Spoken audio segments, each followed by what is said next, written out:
Well, this week on our Wonderful Day in the Lord broadcast, we're going to look at the Psalms once again.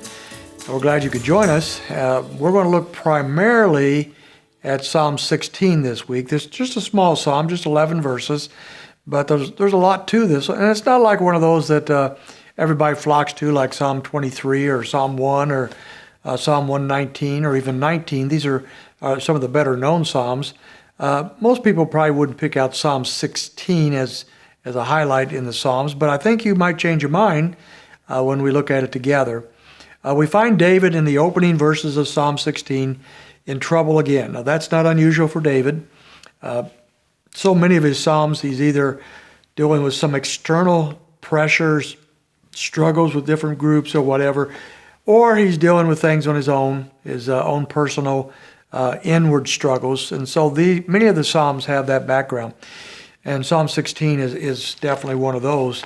As David deals with these struggles, which I think partly are external, for sure, but also internal. As he does that, we see in David some direction, looking in different directions. David sets a model for us. He sets a pattern for us. As we deal with the issues of life, how are we dealing with those? What direction are we looking? And we're going to find in this psalm that David actually kind of looks at four different directions. And I'm going to look at one each for the next 4 days with you. We start off with the fact that he's looking upward. That is, he's looking to God. And what a wonderful thing to commend. Let me read the first two verses and comment on that. Preserve me, O God, for I take refuge in you. I said to the Lord, you are my Lord. I have no good beside you. Now, this is, again, a good, wonderful pattern we're given here in Scripture. One of the things that I've often said and others have said is if you begin with your problems, you may not ever work your way back to God. But if you begin with God and you can take your problems through through God Himself, through this grid who is the Lord Himself, if you can do that, our problems become in focus, they are more manageable, and they have the outcome is what God would have. So I encourage you, first of all, to start with the Lord. As you deal with life, as you deal with problems, as you deal with pressures, turn to the Lord first instead of to the problems first. And that's what David does here. Notice that as he looks to the Lord, he speaks to him in several different ways. First of all, he is his protector. He calls him his refuge here. Preserve me, O God, for I take refuge in you. The word refuge is the idea of a fort or some place of protection. It is used in Scripture of a place where a bird might go to get away from its enemies, or maybe even a man such as David who would hide from those that are trying to kill him. This is a refuge, a place of protection. And so David starts off with the fact that the Lord is his protector, not his sword, not his little army that he had as he traveled about, or his big army when he became king.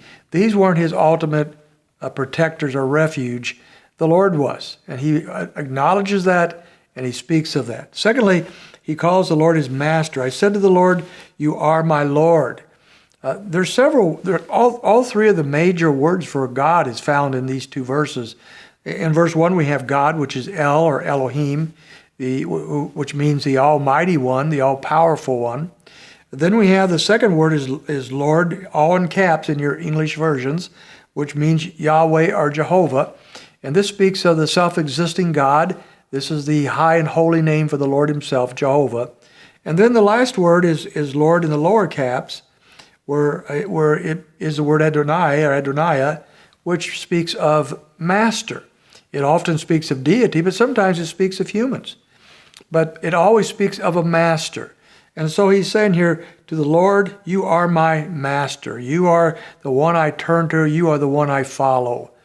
And then thirdly, he speaks of the Lord being his greatest good. In verse 2, he says at the very end, I have no good beside you.